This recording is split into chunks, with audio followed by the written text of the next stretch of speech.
olá, sejam todos muito bem-vindos ao programa Enfoque Jurídico. Eu muito bem acompanhada sempre, né, por você aí de casa e também aqui em nossos estúdios, a começar pelo professor Ricardo Castilho. Seja bem-vindo, tudo bem, professor? Tudo ótimo, Liliane, e você? Alegria tê-lo aqui, inclusive para tratarmos de um assunto para lá de polêmico, que é a lei da tortura. Polêmico e muito relevante para toda a sociedade. Olha, você não pode perder, porque nós recebemos aqui, desde já agradecemos a presença dele, o promotor de justiça, doutor José Carlos Blatt. Seja bem-vindo, Blatt. Eu que agradeço, Liliane Ventura, aqui o honroso convite de participar do Enfoque Jurídico contigo e com o professor Ricardo Castilho para tratar exatamente desse assunto que é bastante Não polêmico. preciso nem dizer, né, doutor Blatt, que eu estou aqui na condição de aprendiz, né? Eu sou uma aluna aplicada. Ó, aqui, doutor Ricardo Castilho. Do outro lado, doutor José Carlos Blatt. Eu só ganho aqui nesse programa, viu? Mas a ideia é exatamente nós compartilharmos conhecimento. É muito bom, muito gentil a sua fala. Muito Isso. obrigada.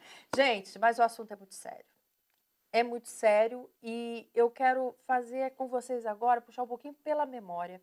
Porque exatamente há 16 anos atrás, o nosso país viveu momentos terríveis. Terríveis porque, a partir do que vocês verão agora, e eu espero que seja despertado o mesmo sentimento que a época despertou em todos nós de indignação, mostrávamos toda a imprensa, né? As atrocidades cometidas por PMs. Ou você já se esqueceu aí do episódio da favela naval? Vamos olhar as imagens que eu tenho certeza que você vai puxar para sua memória agora. Vamos acompanhar juntos? Chocou a todos nós, né, promotor? Na verdade, eu fui promotor desse caso, eu era promotor de justiça em Diadema e estava terminando um plenário do Tribunal do Júri quando chegaram dois oficiais da Polícia Militar com uma fita de videocassete, que à época era o recurso que se tinha. Tanto é que a qualidade da imagem ela é bastante prejudicada por conta disso. E quando eu assisti as imagens, eu não acreditei no que vi.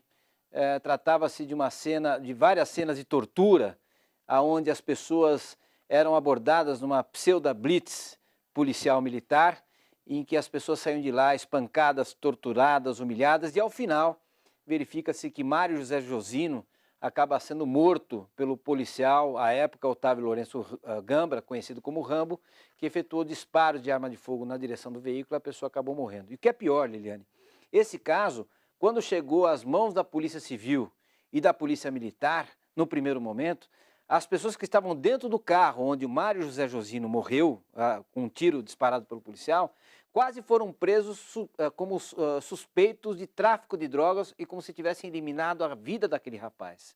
E se não fosse um cinegrafista amador que estava lá na favela naval, efetuando as gravações, porque foi chamado pela comunidade, exatamente pelas atrocidades que aconteciam todas as noites, certamente teríamos duas pessoas condenadas injustamente e policiais andando até hoje de maneira impune, praticando outros crimes dessa natureza. Agora, a partir disso, nós tivemos o que comemorar, se é assim que a gente pode dizer, viu, professor Castilho, que foi exatamente através dessa indignação, não é, da sociedade, a lei da tortura, que hoje nós vamos comemorar 16 anos. No que avançamos, professor, o senhor que trabalha diretamente com direitos humanos? Pois é, acho que o tema tortura, né? Desde a Declaração Universal dos Direitos do Homem, de 48, a tortura já vem sendo tratada. Nós já temos um documento que falava de tortura, quer dizer, de atos, de uma legislação internacional protetiva de natureza internacional contra a tortura. E no Brasil, nós precisamos esperar ter um acontecimento dessa proporção, com a sorte de ter um cinegrafista amador, para que pudéssemos, então, ter uma lei dessa natureza, né? Então, a mim me parece que a questão da tortura, ela ainda é recente, nós temos 16 anos de uma lei, mas que, graças a Deus, ela existe e com isso melhorou. Eu não sei, é isso que nós queremos saber do Dr. Blatt, o que aconteceu nesse período, o que nós podemos comemorar, se é, de fato, uma comemoração ou se ainda a tortura é um tema que merece um destaque maior frente ao poder legislativo, frente ao poder executivo, enfim. E até pelo próprio Poder Judiciário, né? O que acontece normalmente é o seguinte, nós temos um problema muito sério porque à época que ocorreram os fatos da favela naval, nós tínhamos a Constituição Federal de 88, que estabelecia que era crime, inclusive, inafiançável, o crime de tortura. Porém, nós não tínhamos na nossa codificação a lei ou algum tipo penal que estabelecesse o crime de tortura. E foi necessário um escândalo de natureza nacional e internacional. Doutor Ricardo Castilho, quando isso saiu no Jornal Nacional, em rede nacional, pela Rede Globo Televisão, no dia 30 de março, nunca mais me esqueço esse dia, porque foi um dia torturante para mim, porque minha vida mudou, infelizmente, a partir desse episódio. Nós observamos que foi a maior audiência de todos os tempos do Jornal Nacional, superando, inclusive, a audiência da Copa do Mundo, ou seja, porque as pessoas passaram a assistir, todos como testemunhas oculares do que acontecia nos becos da vergonha pelo Brasil afora. E em toque de caixa, do dia 30 de março, quando essas imagens foram divulgadas, até o dia 7 de abril, o Congresso Nacional desengavetou o projeto de lei que estava lá há 9 anos, guardado, e rapidamente foi aprovado nas duas casas legislativas e sancionado pelo presidente da República, Fernando Henrique Cardoso, a lei que é a Lei 9.455, de 7 de abril de 97. Mas o grande problema é o seguinte: esses policiais acabaram, obviamente, não sendo processados pelo crime de tortura. Não? Sabe? Não. Porque a época não tinha. A lei não pode retroagir. Então, eles foram processados por homicídio, tentativas de homicídio, por abuso de autoridade, e a partir daí a lei de tortura passou a ser aplicada a outros casos que vieram a ocorrer na sequência. Então, me parece que nesses 16 anos não há muito o que comemorar, realmente, doutor Castilho, com relação à promulgação da lei, que encontra-se em vigência, até porque verifica-se todo ano uma série de abusos, uma série de torturas que acabam não sendo levadas às barras dos tribunais. Ou seja, infelizmente, se sobrepondo à lei da tortura, ainda existe uma lei que prepondera no Brasil, infelizmente, nas comunidades mais carentes, onde há abuso da polícia militar ou de outros tipos de agentes públicos, que infelizmente é chamada lei do silêncio. E nesse momento, doutor Blatt, o que a gente pode dizer para a população em 16 anos depois? Que é a polícia, que também tem os seus órgãos competentes para fazer, não é, toda a investigação, para fazer a condenação desses possíveis policiais, que esses, no caso, e é bom que se diga aí para você, eles foram expulsos, não é isso, doutor Blatt? Na verdade, ao final foram denunciados, dos 10 policiais que participaram, 9 acabaram sendo expulsos da corporação e um apenas suspenso, porque era o primeiro dia de trabalho, enfim, era um recruta que não podia... Não, e eu lembro que ele dizia que ele assistiu à situação, ele não participou, ele teria assistido à situação. Era uma situação bastante delicada para aquele que estava chegando ao batalhão e diante daquela a série de atrocidades, abrir a boca seria o mesmo do que pedir para selar a sua morte. Então, foi um processo muito tumultuado, a investigação... Ela, na verdade, eu acabei me contrapondo a toda a corporação da Polícia Militar naquela época, uma pressão enorme. Um enfrentamento comum na sua ação junto ao Ministério Público, né, doutor infelizmente, nos últimos 20 anos a gente tem muitos casos, mas esse realmente marcou porque ele hoje faz parte da história. Com certeza. Eu me lembro que quando a gente ofereceu a denúncia contra esses policiais que já estavam presos, porque no dia 30 de março, quando passou isso na televisão, é bom que se diga que nós tivemos uma questão muito importante que hoje está sendo discutida, inclusive, no âmbito do Congresso Nacional. Nós temos a PEC 37, que quer minar a possibilidade de investigação criminal do Ministério Público. E no caso da favela naval, quem fez a investigação foi o Ministério Público. Se não fossem vocês... Se não fosse o Ministério Público, esse caso não teria sido levado às barras da Justiça. Então, existem várias questões que foram de fundamental importância nesse caso, como, por exemplo, também a criação, né, da Secretaria Nacional de Direitos Humanos. Eu me lembro que, a contragosto de muitos oficiais da Polícia Militar, eu fui convidado para dar a aula magna, que hoje, obviamente, não é minha cadeira, é do professor Ricardo Castilho, de direitos humanos aos oficiais da Polícia Militar, né? Eu fui parado por muitos policiais militares, né, como em blitz, né, ou seja, durante todo o processo. Fui barrado, inclusive, por policiais do fórum da Polícia Militar, que não me deixavam voltar à minha atividade durante o júri, pedindo a minha identificação, etc. Eu sofri muitas retaliações. Então, foi um caso de extrema importância e eu acho que o Brasil mudou a partir do caso da favela E as naval. instituições mudaram? Eu quero As falar agora um instituições pouquinho daqueles que... mudaram. Porque esses são verdadeiros, professor Castilho, são verdadeiros bandidos fardados. Isso a gente não pode chamar de policial. Essa expressão, quando eu usei, eu acabei sendo processado. Porque dizia assim, então estou entre advogados aqui. Não, tranquilo. E já é ponto pacífico, porque o bandido pode estar fardado, pode estar de toga, pode estar de beca, tá certo? Ele pode estar descalço. O bandido é bandido, polícia é polícia, já dizia um velho criminoso conhecido. Mas a tortura continua, né, doutor Blatt? E o senhor entende que tenha sido mitigada em função dessa lei ou não? Olha, na verdade ela mudou, obviamente, a sua concepção. Hoje, nós observamos que, por exemplo, as blitz policiais elas são muito vigiadas pela própria população. A facilidade que se tem, que é muito interessante, esse caso abre uma perspectiva tecnológica que até então nós não tínhamos. Hoje todo mundo tem um celular, tem um aplicativo, tem uma câmera, tem um gravador. Naquela época não. Então, hoje, essa tortura em via pública, ela já é de difícil ocorrência. E quando acontece, e vez ou outra nós vemos isso nos meios de comunicação, os policiais são rapidamente punidos e expurgados da corporação e, obviamente, isso acontece, infelizmente, ainda intramuros, ou seja, fora do alcance dos olhos das pessoas. Muitas vezes entre quatro paredes de uma delegacia de polícia, em algum local onde não haja acessibilidade, dentro das viaturas, né?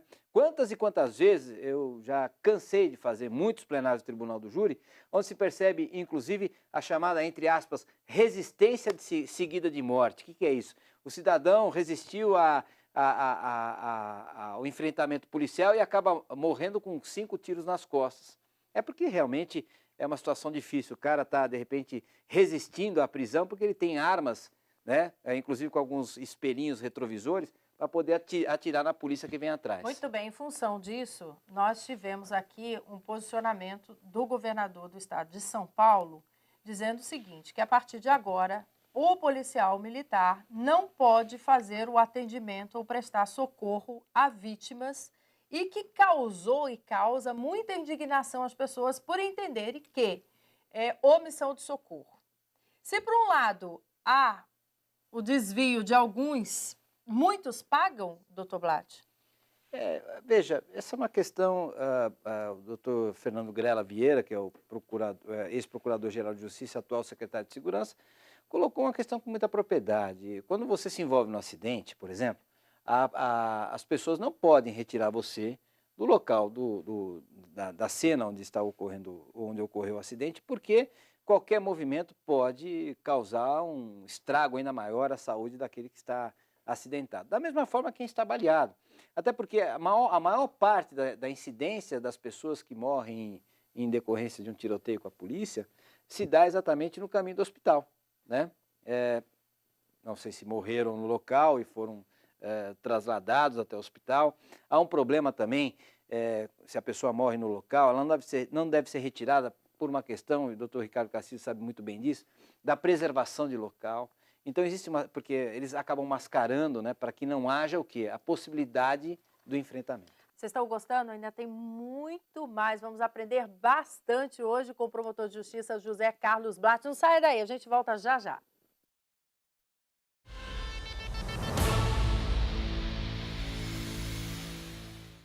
Saúde, educação, comportamento, política, entretenimento, prestação de serviços, cidades, segurança e meio ambiente, você tem aqui na TV Êxito um jeito novo de ver TV.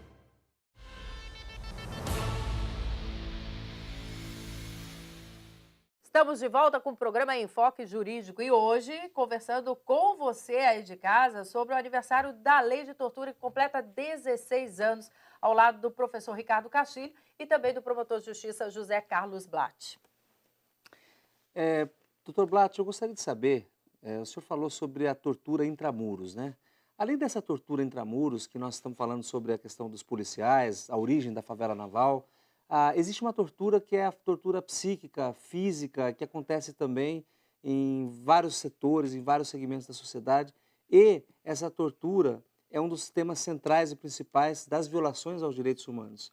Como é que o senhor vê isso? Doutor Ricardo Castilho, essa é uma questão bastante interessante, até porque quando a gente fala em tortura genericamente, nós sempre fazemos, obviamente, uma reverberação em cima da atividade policial, quando, na verdade, a tortura ela pode acontecer de várias formas e em vários segmentos.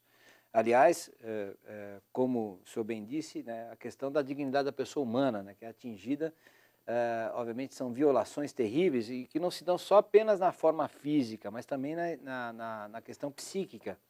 E mais do que isso, nós observamos, por exemplo, a própria lei da tortura contempla a possibilidade de ser aplicada não só nas confissões policiais, mas também nos maus tratos ou, efetivamente, em traduzir um sofrimento físico e mental em pessoas que estão sob a guarda de alguém.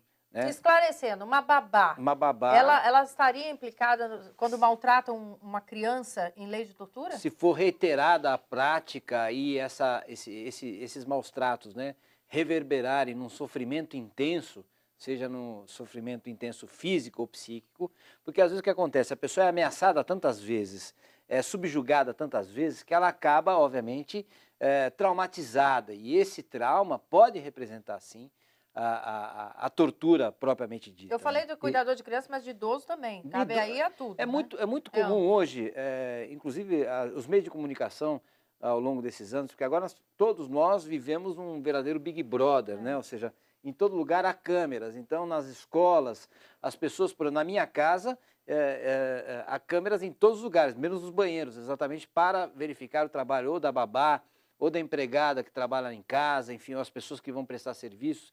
Então, hoje tem sido muito comum verificar que pessoas são maltratadas inicialmente, mas a reiteração desses maus tratos acabam, obviamente, reverberando num sofrimento intenso, não só em casa, escola, como também nos hospitais, nos asilos, enfim, nas comunidades, enfim, em todo lugar a tortura, infelizmente, está presente. Nós temos um exemplo, acho que não é novo, mas o bullying, por exemplo, é um exemplo, talvez, de uma tortura. Crime de tortura? Sim, porque como o Dr. Blas coloca, ele pode representar na medida em que isso seja feito de forma reiterada, exatamente, ao ponto até de uma criança ou de alguém que sofra bullying cometa suicídio. Né? Isso... a possibilidade, né? O bullying, inclusive, quando nós falamos a respeito desse assunto, é um assunto que deve ser bastante, deve ser colocado com muito cuidado, porque nós estamos, na verdade, também transformando toda e qualquer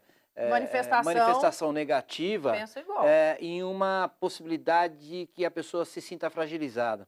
Eu vejo isso porque eu tenho muito receio dessa questão do bullying e, obviamente, é claro que a reiteração, o que se vê muitas vezes é que as pessoas também estão exagerando com relação a essa questão do bullying. Daqui a pouco algum promotor vai aparecer e vai querer processar e recolher todas as revistas do Maurício de Souza, né, que a Mônica é gorducha, dentuça e baixinha. Vocês não passaram por isso, mas eu passei porque eu era capinha de botijão, entendeu? Então, porque era gordinha e isso até me ajudou a superar em algumas situações da minha vida, porque eu tinha que fazer forte para enfrentar o mundo que estaria lá fora. O que não pode, obviamente, que aí, claro... É verdade, doutor Castilho, não, é verdade. É bom que se diga, é claro, que essa perspectiva, ela deve ser vista com muito cuidado. Claro. E já são lições, né, do direito, né, que nós temos, que a maior questão que deve ser observada em qualquer caso, e aí a aplicação do direito, o direito sempre tem que estar revelado ou determinado pelo bom senso. Né, agora, com a lei da... Desculpa, doutor, imagina, mas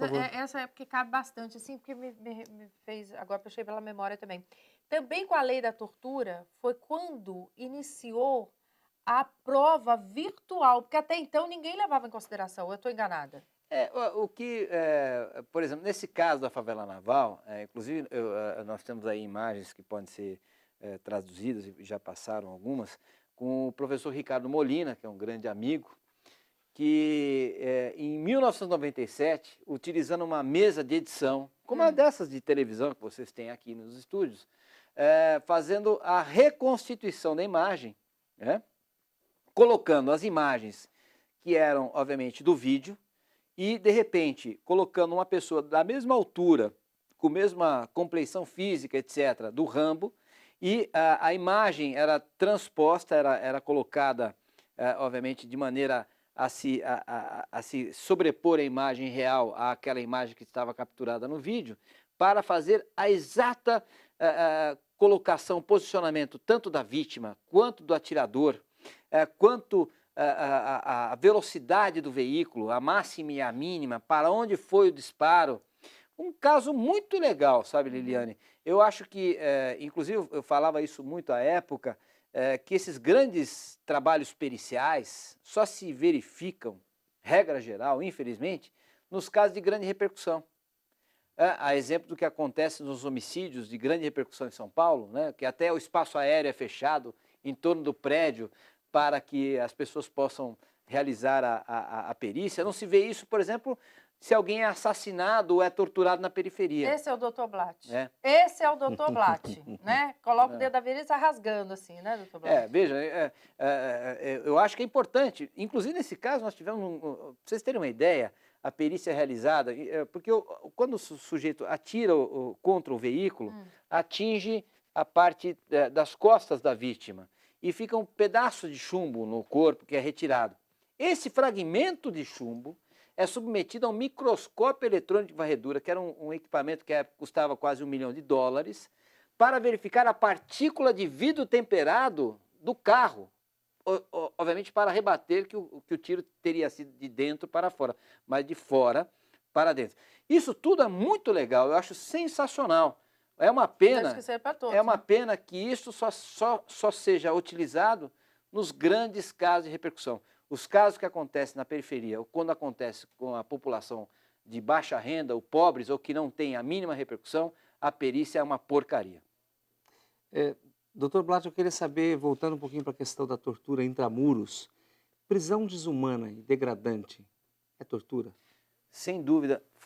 Essa pergunta foi brilhante, doutor Ricardo Castilho, porque eu me lembro uma certa feita, quando eu atuava no grupo de combate ao crime organizado, nós prendemos policiais e fechamos uma delegacia de polícia em São Paulo, onde nós tínhamos 150 pessoas em um espaço mínimo, onde não é suportável a vida, num máximo de 15 pessoas, ou seja, presos pendurados, inclusive quando nós chegamos lá para retirar os presos que estavam lá aguardando julgamento numa delegacia de polícia, observamos que escorria pela parede, né, a nicotina do cigarro e outros líquidos, né, e obviamente as pessoas com tuberculose e outras doenças, como se estivessem jogados na masmorra, como se o direito penal servisse como instrumento de vingança no final do século XX. Aliás, por conta desses maus tratos, dessas torturas realizadas com relação à população carcerária, que é sempre esquecida,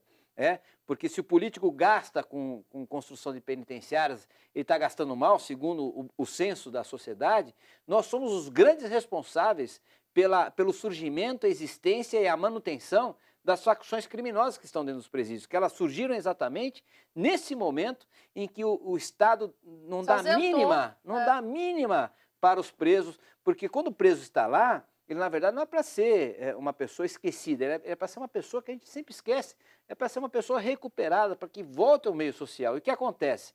70% dessas pessoas voltam a delinquir. Pois é, e só para complementar isso, então, nós temos hoje uma população carcerária de cerca de 500 mil presos, né, em todo o país. E cerca de, não me lembro ao certo, se são 16 presídios federais, penitenciárias federais de segurança máxima, que tem cada uma delas, acho que 208 vagas, né? Exatamente. Esses indivíduos, eles são tratados de uma forma completamente, vamos dizer, diferenciada. Quer dizer, eles têm ali uma cela que tem nenhuma cama, tem um local onde ele não tem contato com nada nem ninguém. E isso em função de combate a essa facção criminosa. Tem uma razão muito importante nisso. Mas também nós não estamos falando aqui de um ser humano e de uma situação tão degradante que nós estamos falando de tortura também. Doutor Ricardo Castilho, essa questão do regime disciplinar diferenciado, que se o telespectador não sabe, é um regime que foi criado a partir do momento em que as facções criminosas começaram a mandar, né, ou seja, Na verdade, hoje a sociedade está presa, né? E os bandidos ou criminosos que estão nessas facções comandam o crime de dentro para fora. Então, para isolar essas lideranças, foi criado o RDD. E o RDD estabelece que a pessoa permaneça isolada 23 horas por dia. Bom, na minha concepção, isso durante um período pequeno, obviamente para a contenção e disciplina, ok. Mas quando isso se transforma, né, num meio de cumprimento de pena que supera 2, 3, 4, 5 anos, obviamente que essa pessoa, quando sair, ela não mais será uma pessoa que tenha a possibilidade do convívio social, ela será um bicho, efetivamente. Ela não pode conversar com ninguém, ela não tem o contato e o ser humano é eminentemente social. Então, ou seja, esse isolamento absoluto também gera, por outro lado, eu acho que uma distorção por parte do Estado. Ou seja, o Estado combatendo o crime e ao combater o crime ou isolando o criminoso, também se transforma num Estado, infelizmente, criminoso. Mas não dá para chegar ao meio termo, doutor Blas, com a sua experiência, doutor Castilho também? Não dá para se ter, não é, uma opinião, um posicionamento tão objetivo e tão humano como o que estamos ouvindo agora do promotor público? Eu acho que esta... Por parte das autoridades, Veja, nem tanto ao céu, nem tanto à terra? Eu acho que o sistema penal hoje no Brasil está falido, absolutamente falido. A prisão, a pena privativa de liberdade, ela perdeu o seu sentido.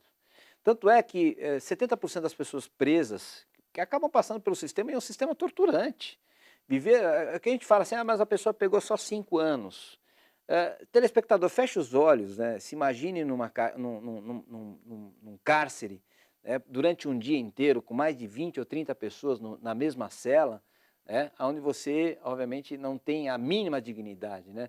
Passar um dia é uma eternidade. Imagina passar 5 anos, ou 6 anos, ou 10 anos. Então, é necessário que se repense o sistema prisional, e mais do que o sistema prisional, se repense o sistema penal. Eu acho que, é claro, que os crimes graves têm que ser efetivamente combatidos. E há muitas modificações na lei penal que estão, obviamente, a determinar que é possível recuperar o indivíduo sem que ele seja preso.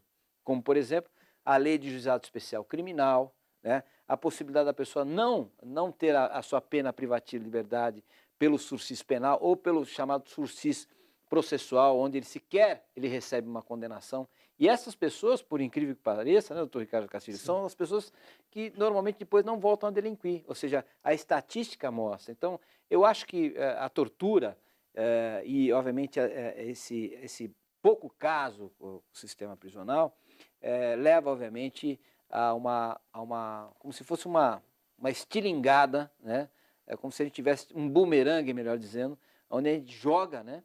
A sociedade joga e acaba recebendo golpes certeiros, né, dessa própria criminalidade que é gerada no meio social. E a tortura verbal? E aquela tortura que também, para muitos, foi transformada em leis, está sendo contemplada, que é a Lei Maria da Penha. Você quer saber mais detalhes? Não sai daí que a gente volta já já. Esperamos você.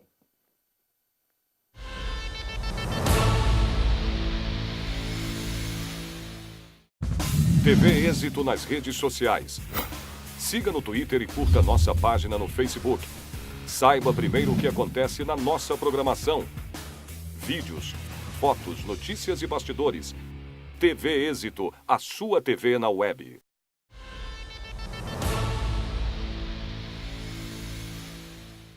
Estamos de volta com o programa Enfoque Jurídico e hoje falando sobre a lei da tortura. E aquela tortura que acontece dentro de casa, né? Acompanhado ou não de violência, ou a tortura já é uma violência? Vamos saber o que pensam as pessoas. Vamos lá.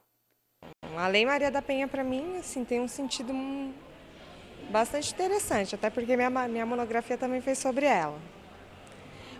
Porque antes, assim, tinha muito machismo entre os homens que achavam que era dono das mulheres, tudo era levantar a mão, machucar. Quantas mulheres já não passaram por coisas até piores do que a própria Maria da Penha? E hoje já é uma lei reconhecida, que até porque não precisa mais nem da representação da vítima. O próprio Ministério Público já decidiu intervir nisso para poder estar representando judicialmente os agressores. E eu acho que é bem válida, assim. E aí, doutor? É interessante, essa moça, ela quase chorou. Você viu? Por que ela quase chorou?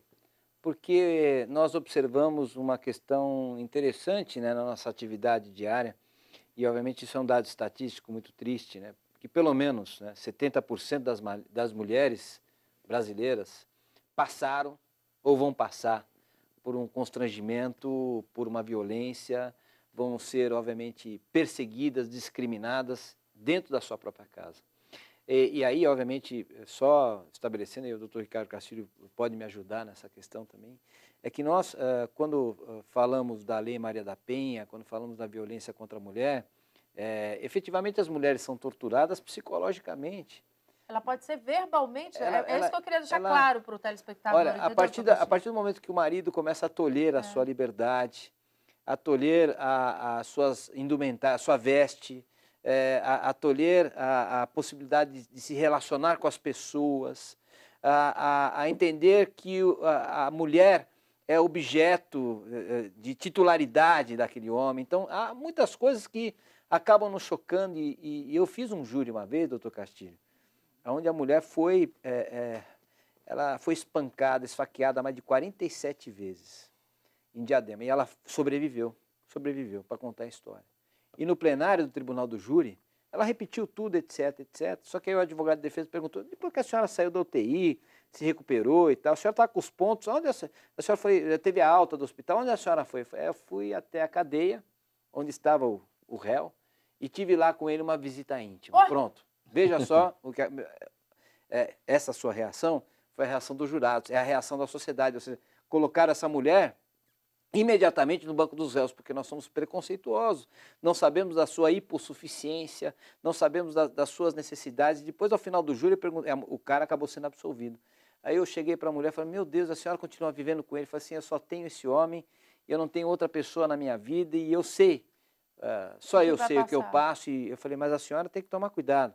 Não deu 6 meses, Liliane, o inquérito caiu sobre a minha mesa, homicídio consumado. E aí eu consegui condenar esse monstro, né, esse mentecapto, né, por assim dizer, desculpe a expressão, que até não é muito adequada, mas é que mostrava exatamente esse lado. Então, as mulheres que estão sufocadas, de uma forma ou de outra, estão sendo torturadas. É claro também, que na adequação, quando usamos a tortura, não como modelo ou tipo penal, mas na adequação, talvez, do dia a dia, né, em que as pessoas realmente são tolhidas da sua liberdade. Nós temos mais um depoimento aí, ou pergunta, vamos acompanhar juntos.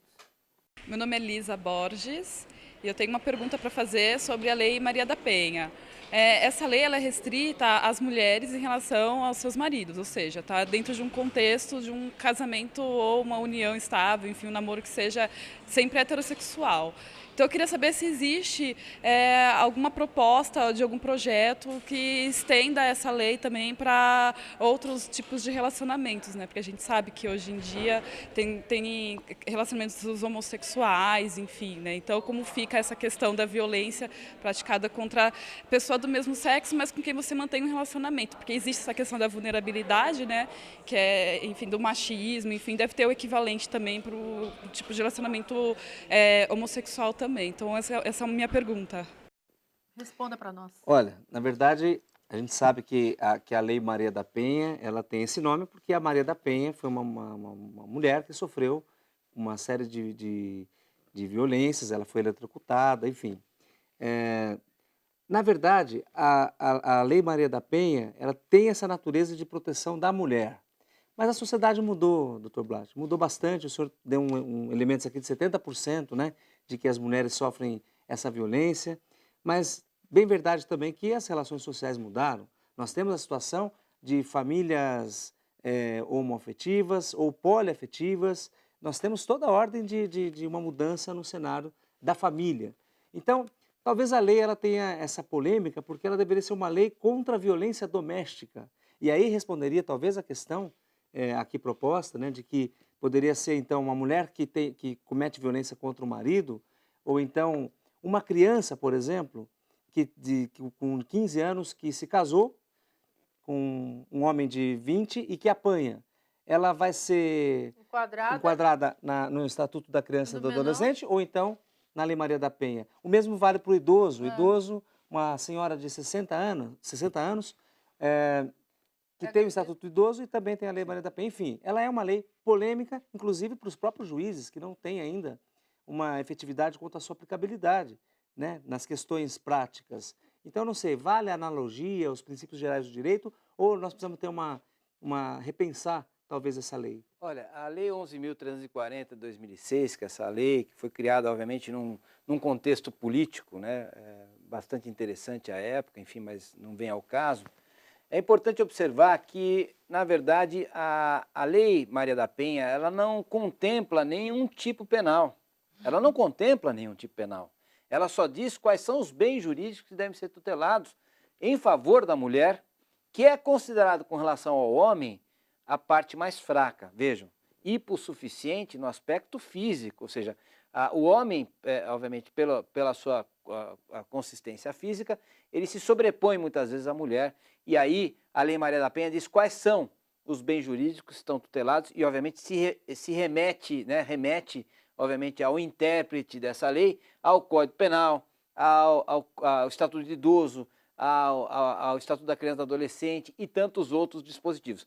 Mas é claro, e como bem colocou o doutor Ricardo Castilho, a sociedade moderna mudou em absoluto. Hoje a gente não pode estabelecer as relações jurídicas, relações sociais e até mesmo a prática de crimes, né? Como se até via... gênero, né? Homem ou mulher. a época, por exemplo, de um Código Penal de 1940, que é extremamente retrógrado e, obviamente, há discussões aí para a modificação total da parte especial do Código, etc. Mas o que é importante observar é que há situações que não são contempladas, que e o próprio juiz fica na dúvida. E aí vem uma questão que acho que é de suma importância. Um juiz criminal, numa comarca pequena, porque hoje aqui em São Paulo nós temos um juizado especial da violência doméstica. Mas um juiz que está lá no interior, que obviamente faz tudo, né? Ele faz área civil, criminal, faz tudo, enfim. Entre uma audiência de roubo e outra de tráfico de drogas, ele tem que parar a audiência para conceder, por exemplo, uma medida cautelar, que normalmente se dá na esfera civil, de separação de corpos, porque a Lei Maria da Penha, na esfera criminal, contempla uma série de medidas cautelares importantíssimas e que são aplicadas pelo juiz criminal, que muitas vezes deixa de aplicá-las porque entende que isto, obviamente, não deveria ser da sua esfera. E aí acaba, obviamente, acontecendo o que a gente vê todos os dias. As mulheres vão lá, reclamam, noticiam as agressões e depois ou aparecem mortas ou cada vez mais agredidas pelos maridos ou ex-maridos ou companheiros e assim por diante. Mais uma pergunta aí para nós, vamos acompanhar. Gostaria de saber qual é a real efetividade da Lei Maria da Penha, tendo em vista que ela existe, mas efetivamente qual é o aspecto prático e a proteção que realmente pode ser dada à mulher? Boa. Né, doutor Ricardo? Acabamos de Pois é, de nós abordar. temos as delegacias da mulher, nós temos aí um judiciário atuante que se vale da lei, da própria Lei Maria da Penha e das leis correlatas, né, o Código Penal, enfim. Então eu acredito que a efetividade da lei está muito mais ligada, talvez, ao caso concreto, né, e se é uma questão de gênero também, entendo eu, aí de uma forma ainda a não refletir, que o juiz e mesmo o Ministério Público ele possa se valer da lei, né, dependendo do caso, como subsídio para a aplicabilidade da norma. Até porque é importante observar que é uma lei, obviamente que ela surge, obviamente, em 2006, uma época importante, mas tivemos na década de 90 uma série de outras leis que vieram em proteção ao idoso, ao deficiente, à criança e adolescente, ao consumidor. Quem são essas pessoas no universo jurídico? São pessoas hipossuficientes. E essa relação doméstica, essa relação de vida familiar, ela não deveria estar apenas restrita à mulher. Então, há casos, inclusive, a pessoa até dá risada, mas, por exemplo, o homem subjugado, o parente subjugado, ou seja, as relações de parentesco que não acabam sendo contempladas pela Lei Maria da Penha. Acho que, como o doutor Ricardo Castilho colocou, seria necessário uma abordagem mais ampla. Ou seja, quando se fala em violência doméstica, não só a mulher, mas aquela pessoa que, por alguma razão, está numa situação de hipossuficiência em relação ao seu agressor ou agressora. Eu vou falar uma coisa aqui, até porque eu posso falar porque eu não sou jurista, né? E eu falo como povo. Eu entendo que quando tem leis demais para contemplar a poucos, acaba atrapalhando a muitos. Porque o que não pode ter é a violência contra o ser humano. Exatamente. O ser humano tem que ser preservado em todo o contexto social. Em casa, na rua, pelas diferenças, pela igualdade, ele tem que ser preservado, não pode ter violência contra o ser humano. Não é? Agora o senhor falou do idoso, tem uma pergunta também a respeito do idoso. Vamos acompanhar? Meu nome é Helder, eu sou advogado, trabalho com terceira idade também, formado em educação física, professor universitário. Eu gostaria de saber, gostaria de debater a respeito desses financiamentos que são concedidos com base na aposentadoria dos idosos. Esse aí também é crime financeiro? Como é que a gente pode falar e explicar?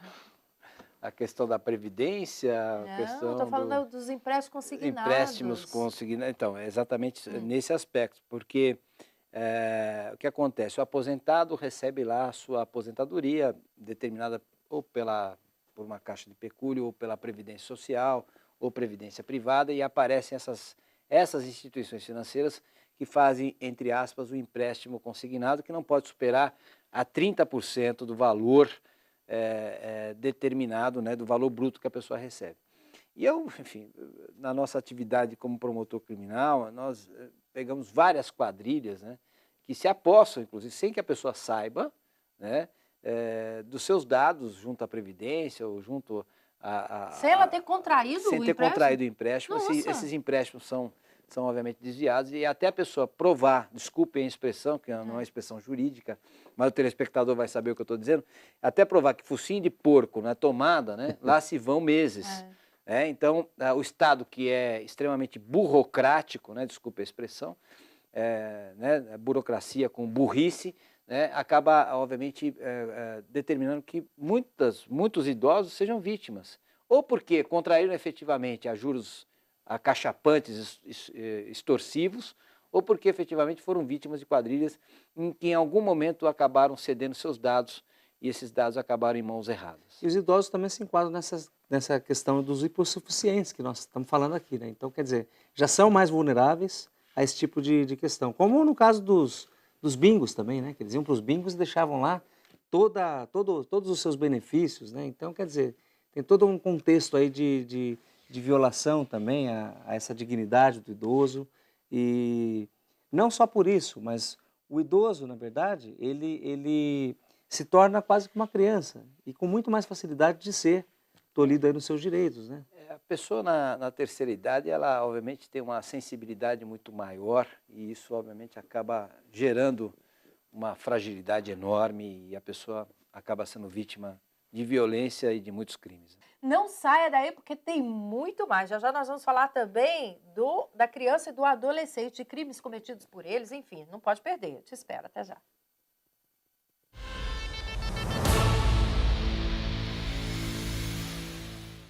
Saúde, educação, comportamento, política, entretenimento, prestação de serviços, cidades, segurança e meio ambiente, você tem aqui na TV Êxito um jeito novo de ver TV.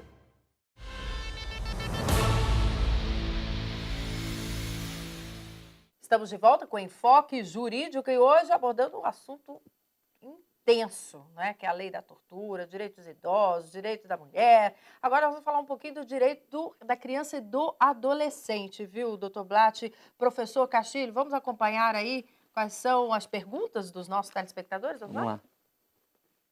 Meu nome é Luciana Viana e eu gostaria de saber por que quando um menor infrator mata alguém, ele tem uma proteção da justiça e da sociedade. E se isso não deveria ser revisto, como é em outros países. Ixi, antes do doutor Blatt, eu quero ouvir o doutor Castilho, o professor Castilho, e aí? Pois é, na verdade é uma questão polêmica, porque como a gente falou nos outros blocos que a sociedade mudou, a questão das crianças e adolescentes também mudaram, né? Nos Estados Unidos, por exemplo, nós temos crimes cometidos por crianças, elas são condenadas com penas de adulto, né? Então, no Brasil, sem dúvida nenhuma, a gente tem que rever muitas coisas. A gente tem aqui a Fundação Casa, né, que recepciona esses menores. Que muda de nome, mas eu só não posso dizer, mas eu posso dizer, muda de nome, mas continua a mesma casa. Isso, né? a mesma casa.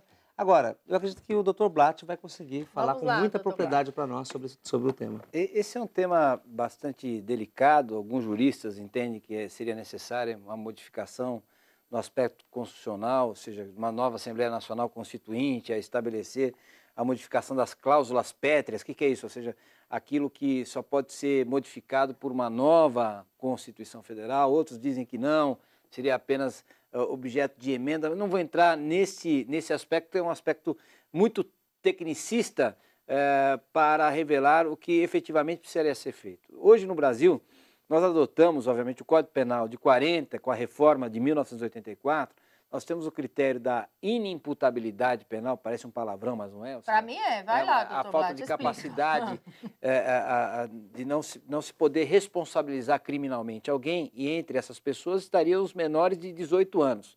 O Brasil adotou o critério biológico, ou seja, com 18 anos incompletos para trás, aplicar-se-á não o Código Penal, mas o nosso Estatuto da Criança e do Adolescente. Com 18 anos completos, aplica-se, obviamente, a legislação penal. Quem tem 18 anos completos ou mais, terá, obviamente, será submetido à justiça criminal com penas, privativa de liberdade, etc, etc. Quem é menor, até 12 anos completos, recebe medidas socioeducativas que vão da advertência, a chamada admoestação verbal, até a chamada internação provisória, ou a internação que não pode superar 3 anos. Com relação à criança, nem essas medidas protetivas podem ser aplicadas, ou seja, 12 anos incompletos para baixo é considerado criança segundo o Estatuto da Criança e do Adolescente. Então, me parece, como o doutor Ricardo Castilho falou, se a gente abaixar a idade penal para 16 anos, os menores infratores terão 15, 14, serão inclusive recrutados pelo crime organizado. Então, me parece que seria a hora de apurar com coragem. Obviamente, hoje uma criança ou um adolescente com 12 anos, ele tem tantas informações quanto uma pessoa adulta. Ou seja, o amadurecimento dessas pessoas... A formação dele é diferente. A formação é completamente diferente, então o tratamento tem que ser diferente. E, obviamente, analisar e traduzir, como se faz nos Estados Unidos e alguns países da Europa, adotar o chamado critério biopsicológico. Ou seja, tudo bem, ele é menor? Ok. Mas ele tinha capacidade, ele sabe o que ele estava fazendo. Teve aquele caso daquele menor... que não podia sequer ser aplicada uma medida socioeducativa, porque ele tinha 11 anos, e ele furtou e roubou, enfim, mais de 20 carros. O problema é, obviamente, que o direito penal ele não deve ser, obviamente, a ciência principal. Ela, na verdade, é uma ciência que se aplica sempre em última instância. É necessário o aspecto educacional, é necessário reforçar o aspecto de família, que hoje a família não existe mais, é necessário, enfim, a presença do Estado com bons exemplos, com os governantes sem meter a mão nos cofres públicos, é necessário uma série de coisas que não são feitas. E é claro que se um critério biopsicológico desse, seria acompanhado do critério biopsicológico econômico, ou seja, iria para a cadeia, sabe quem? O menor de 15, 12, 14 anos, pobre, porque o rico certamente teria... obviamente, um tipo de tratamento diferenciado, infelizmente. Doutor Blatt, eu queria saber, com relação à questão a questão que nós vimos agora, um menor infrator que comete um homicídio, ele vai cumprir, então, 3 anos. 3 anos. E terminou. E acabou. Na verdade, isso não é nem antecedente criminal, ou seja, nós já tivemos casos, por exemplo, eu atuei em alguns casos de vara de infância e juventude ao longo da minha carreira, em que, por exemplo, o cidadão tinha 17 anos e 10 meses de vida e praticou 2 latrocínios, E esse cidadão, um marmanjo de 2 metros de altura por 2 de largura, etc., bem sarado, como se diz na linguagem popular, foi para a FEBEM, a antiga FEBEM, e lá permaneceu até os 20 anos incompletos. Depois dos 20 anos incompletos, em razão do Estatuto da Criança e do Adolescente, ele vai, obviamente, para o meio social. Qual que vai ser, obviamente, a repercussão disso? Eu acabei acompanhando o caso desse sujeito, não deu 3 meses, ele já estava preso por outro roubo. E é importante observar que esses menores infratores, é importante que o telespectador tenha também essa consciência, que a vida no crime é uma vida curta. Você não consegue ver, por exemplo, no sistema prisional, doutor Castilho, pessoas com 50, 60 anos de idade. Ou seja, são pessoas que têm uma vida, infelizmente, muito curta, em decorrência dessas aventuranças, dos riscos sofridos exatamente no enfrentamento com a polícia ou então com a própria bandidagem, e o sistema é extremamente cruel, e o tempo é cruel com essas pessoas. O senhor sabe que os dados estatísticos dos presos no Brasil, desses 500 mil, 70% deles tem entre 18 e 25 anos, ou seja, a idade onde se mais produz, a idade onde se mais se poderia ter um desenvolvimento social, econômico e de trabalho. Então, nós temos aí uma idade muito muito triste para que uma população carcerária perdida, né? que não se recupera, já que o sistema realmente está falido, nós já isso sabemos sem disso. dúvida. Agora vou eu. Agora vou eu, porque eu gosto, porque o Dr. Blatt, ele é muito destemido, viu? Ele é destemido mesmo, e eu vou perguntar, Dr. Blatt. Diga. No caso onde a ausência é real, né, comprovada no que diz respeito ao atendimento a essa criança, com falta de lazer, com falta de saúde, com falta de tudo, né? Não cabe aí também uma ação civil em relação ao Estado por não prover tudo o que deveria a esse jovem, na formação desse jovem? Eu acho que, por exemplo, no Brasil a gente devia começar a fazer uma reflexão, por exemplo, com relação ao crime de corrupção. Deveria ser crime hediondo. Ou seja, aquele que surrupia os cofres públicos na saúde, na educação, na segurança, etc., está tirando o leite da criança, está tirando a oportunidade e está levando mais jovens à marginalidade. É algo que, obviamente, é como se fosse uma roda viva, né? Ou seja, enquanto o político ou as autoridades constituídas não aplicam efetivamente essas verbas na periferia, o que se verifica hoje também é a segregação, né? Ou seja, a população mais rica não quer o pobre perto, e tanto é que nós temos um problema enorme em todas as cidades de transporte coletivo. Por que será? Apenas por falta de investimento ou porque é melhor manter o pobre na periferia do que tê-lo próximo aos grandes centros? Vai alguém, experimente entrar num shopping, eu já fiz isso, né? Pintando a minha casa, com a calça cheia de tinta, com tênis, obviamente, roto, rasgado, enfim, uma camiseta feia, de bombeta. Fui entrar num shopping bastante conhecido aqui em São Paulo. Eu fui barrado. Ou seja, eu queria estar lá com a câmera escondida. Então, mas veja por quê? Porque há também, não só com relação à parte do Estado, com relação aos agentes públicos, eu quero fazer uma pergunta ao telespectador. Quando passa na rua, por exemplo, lá perto da minha casa, onde nós temos lá os jovens estirados lá na Cracolândia, estão jogados à própria sorte. O que faz o cidadão quando vê um sujeito desse? Ele desvia, esse cidadão já está à margem, então a gente continua deixando-o à margem. Outra pergunta que eu gostaria de fazer ao telespectador, se ele tiver coragem de responder sinceramente, se ele tem coragem de contratar alguém para trabalhar na sua empresa que já foi condenado e já cumpriu pena, ou seja, e que quer ser ressocializado. A resposta é não. Então, é necessário não só uma mudança profunda de Estado, mas também uma transformação na cabeça de cada cidadão. Eu acho que é por aí o caminho. É uma questão de atitude. Atitude, que nós não temos, infelizmente. Todos nós. Eu me coloco nesse rol. Eu não contrataria alguém para trabalhar na minha casa. E nem recrutaria alguém que está jogado ao largo. Até porque o nosso código de 40, ele diz que isso é crime de abandono também. Quer dizer, então, em regra, a sociedade cometeria crime de abandono quando você encontra um menor que está ali completamente alucinado porque usou droga, crack, enfim. Exato. E a gente não tem o que fazer. A sociedade não tem o que fazer, então... Vamos para a intimidade agora do Dr. Zé Carlos Blatt, estamos chegando ao final do nosso programa, mas é aquele momento que eu adoro do ping-pong, onde a gente fica sabendo o que ele gosta de ler, ouvir, praticar, a conversar com o Dr. Castilho. Vamos lá. Bem, gostaria de saber qual é o tipo de filme que você gosta, o que você... Olha, na atualidade eu não assisto mais filme policial. Por conta... porque eu já sempre... É só o que faltava na também, qualidade, né? Do seu cotidiano pro lazer. Do meu dia a dia e tal. Então, eu gosto muito de comédias, enfim, comédias leves, etc. Algo que eu possa efetivamente dar boas risadas, né? E poder sair um pouco desse clima que é sempre muito pesado, né? Dentro da nossa área jurídica. Então, eu sempre vou ou ao cinema, ou alugo um bom filme para dar boas risadas. Desgraça já basta o que eu tenho no meu gabinete. Esporte? Dia a dia. Esporte, por enquanto, ultimamente... Só garfo. Levantamento de uma vida muito sedentária, né? Levantamento de processo, pode ser? Pode ser, levantamento de processo. Infelizmente, eu tenho que tomar juízo, porque eu já tive um câncer, e eu preciso, obviamente, mudar, né, a minha concepção, mas eu não consigo. Eu não consigo fazer ginástica, mas quem sabe um dia, né? Quem sabe um dia. Um autor preferido? Olha, eu tenho alguns autores da minha preferência, mas eu sempre tenho na minha cabeceira o velho Maquiavel. Muito bom. Que Um é credo?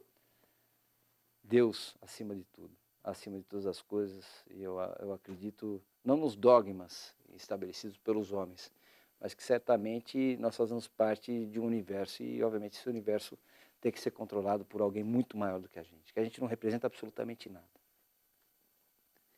Muito bem. E uma frase preferida ou então um pensamento?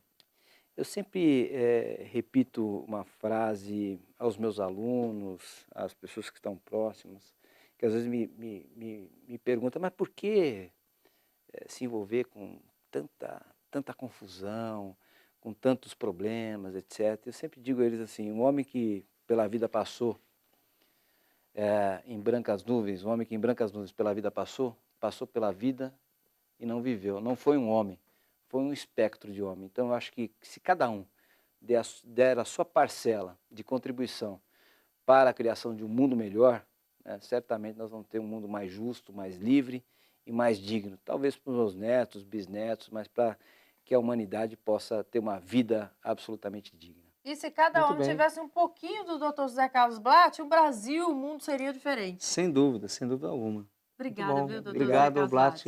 Obrigado Muito pelo bom, muito carinho. obrigado pela participação. Eu que agradeço, é assim, um enorme prazer estar com você, Liliane, que você é uma grande jornalista. Obrigada. E o meu amigo, querido professor, uma pessoa que todos os dias nós aprendemos um pouco mais, que é o Dr. Ricardo Castilho, que é um grande nome no cenário jurídico nacional. Para mim é uma grande honra estar aqui com vocês.